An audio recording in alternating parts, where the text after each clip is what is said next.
What's up everyone? Thanks for joining me today. Got a video that I'm going to do on mower maintenance. We're going to be removing this mower blade and sharpening it. This thing has seen better days. It's very dull. The edges are chipped, rusted. I mean, there's no chance that I want to run this over on my grass. It's just going to butcher it. If you want to keep healthy grass, you got to keep your mower blade sharp. So since I've been mowing with my reel mower for a while, I haven't actually broken this out this year. So I wanted to do a little bit of maintenance on it and get it fired up, put some gas in it. I drained it totally dry last fall when I put it away, so it's kind of dirty. I think this is step one to getting this ready for use this year.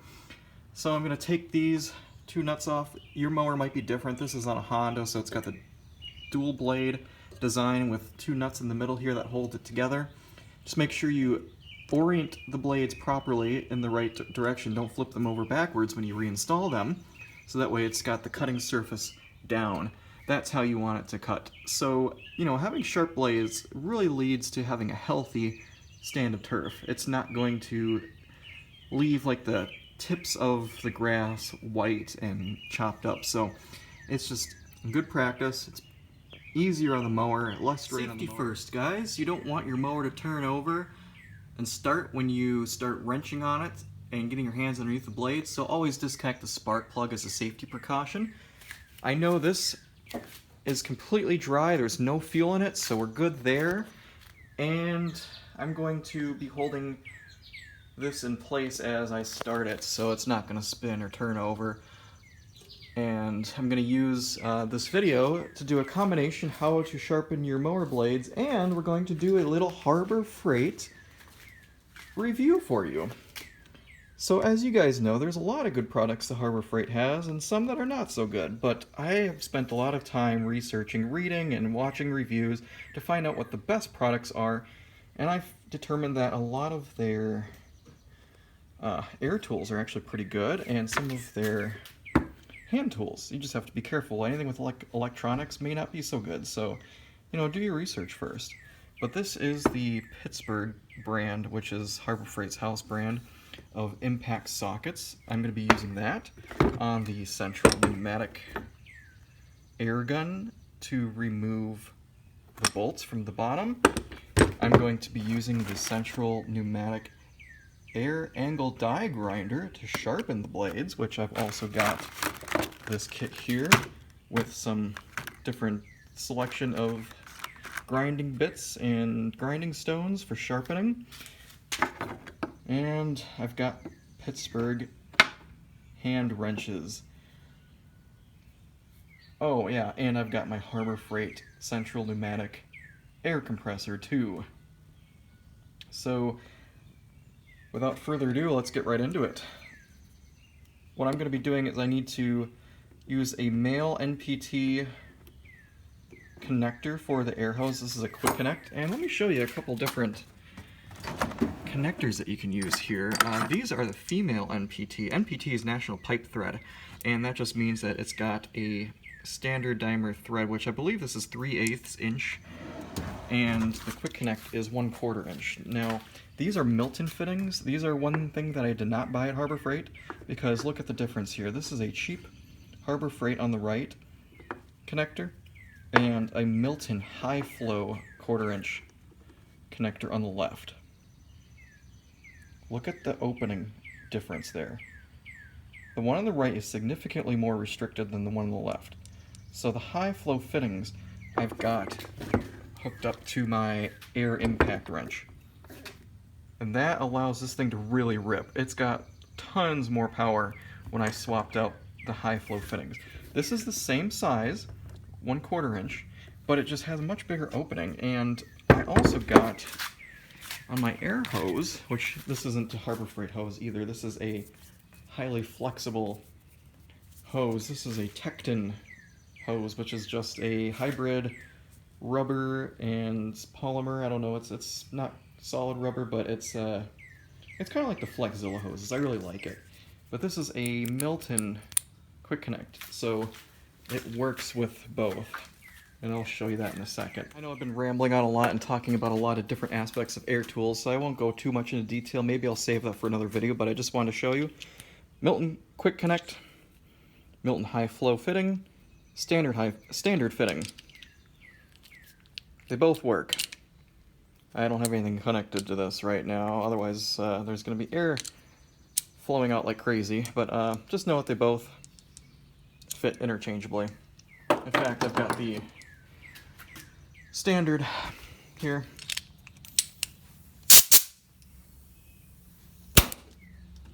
That one works.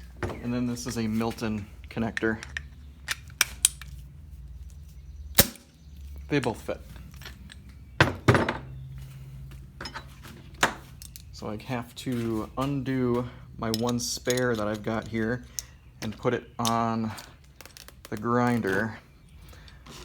I'll do some stuff off video too about like hooking this up, but there's like a little wrench. In fact, you know what? We'll do an unboxing here while we're at it. So here is the 3 CFM at 90 PSI angle die grinder. It's got the instructions. It's got this little booklet in here. There it is. A couple of wrenches for swapping out different tools on the end. So you just have to loosen and tighten things down for swapping stuff. Pretty good build quality. There's a couple different versions of this. There is a straight version that's got the spinning bit facing straight up like that instead of to the right angle, but I wanted the right angle. I felt like it was just easier to use.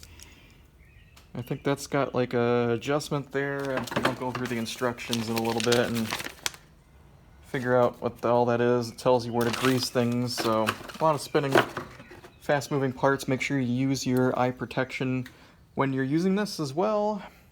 So this is the butt end. There's a little filter thing, which I've read that you can actually poke a hole in here and remove that little screen there, and you can make the flow quite a bit better. So I'm not going to do that right now. Just know that it's there for a reason, to stop foreign material and contaminants from getting in there. So if you have an air-water separator on your compressor, that's probably a good idea. A little warning that tells you to oil it before you use it. So I've got tool oil. I just add 2 or 3 drops right down the hole before I use it every day. And you want to tape your threads before you put your connectors on. So I'm going to take it off my air gun because I have a second air gun. Set that to the side. I'm going to put a little bit of extra pipe tape on there, clean it up a little bit, and then it should just screw into there. That is universal size right there for 3/8 thread to 1/4 inch, and it says on here 1/4 inch, so that's the size you need. We'll get that hooked up. Always tape every connection point in your air system so it doesn't leak, otherwise you're just going to have an annoying hissing sound all the time, and I don't like that. My system is completely silent and completely sealed. I can leave the air compressor filled up at 125 PSI with the system on all day long. It will not kick in or drop PSI at all. Okay, we're going to just want to hand tighten this just a few turns. We don't want to over torque it. I'm using a 14mm wrench.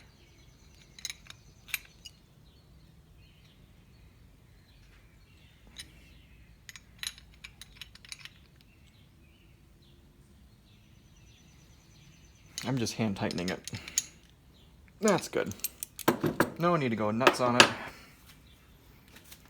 All right, we will take the bolts off of our mower blade, get it in the vise, and get going.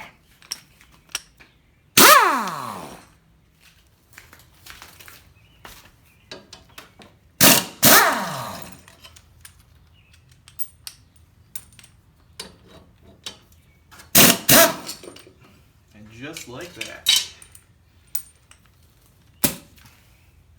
Of 14mm socket. Don't use that to put it back on. I'm going to use a torque wrench to put those back on to the right spec, which I believe is 40 to 50 foot-pounds. Now, I did do a previous video on sharpening your mower blades before, and in fact, you can use a hand tool for that. I used this little guy here, and you could start by just working it. As long as you keep the angle the same, you could just kind of scrape this way, and if it's not too bad, that's not a lot of work. But because this blade is totally shot, I need some power tools. I'm trying to find a pair of glasses that are actually clean. There we go. All right. This is kind of loud. This thing is quite a bit louder than my other air tools, so spins super fast. Constant angle, and you don't want to keep too much pressure. Just let the tool do the work. Just a little bit of pressure, not a lot.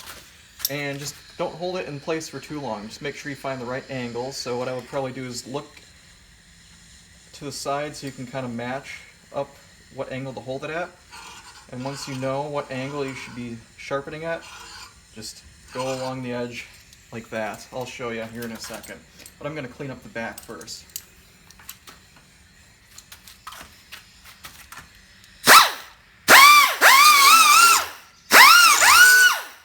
This thing is fast.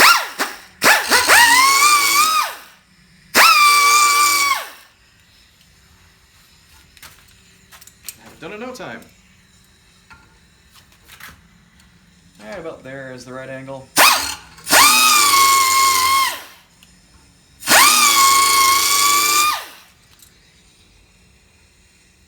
Wow, that's fast.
So overall, what do I think of this tool? Well, it seems to have a really crazy high RPM speed, which is pretty awesome. You can get things cutting in a hurry. One thing I did notice when I was using this is that because it is an angled one, I didn't know that this could actually turn. So keep that in mind. This would have to be tightened up. So there's actually two parts that swivel here. There's the nut that turns this way, and then this can be turned the other direction. So if you get it angled the way you want it, like say handle down, just tighten that down. It kept coming loose on me, but I really got a wrench on it so it stays in place, because if you're just, I wasn't even putting that much pressure on it, but it came loose on me, so something to keep in mind. Oops, dropped my wrench. To adjust, to put the pieces on, there's two different size wrenches here that it comes with. The little one goes underneath here, and it is kind of notched, so you hold this in place, one of the two, yeah, like this. Come on, there. That one holds in place like this, and then turning in opposite directions, you loosen it up. So take that off, to put it on. Don't put it all the way in. I would leave it like that, and then to tighten, just like that. And you're good to go. Now we're going to put the blades back on. We're going to get mowing. And that's all there is to it. I mean, if you want to touch it up after you're done with that, go ahead and get out your hand tool here. Wow, I'm losing everything today. Where did I put that? Yeah. The hand file. You know, you can kind of see how I clean things up. Looking nice and shiny there. So we're going to put this back on. You know, if there's a little bit final touch-up that needs to be done, you can take the hand file and just kind of work at it in one direction, just keeping the angle constant. There it is. I was just looking at it. Yeah, so you may want to just do a little bit more just to get the final touches on there, but otherwise, if it's good, mount it back up. Use a torque wrench to set it to whatever the manufacturer specs of your mower is. Make sure it's within torque spec, and you're off and running.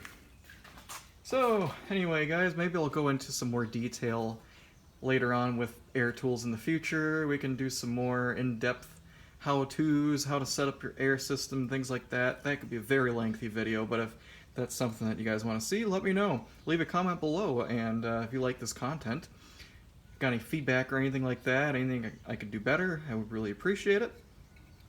Go ahead and hit that subscribe button as well if you're not already a subscriber. That also helps me out. So, guys, until next time, have a good one.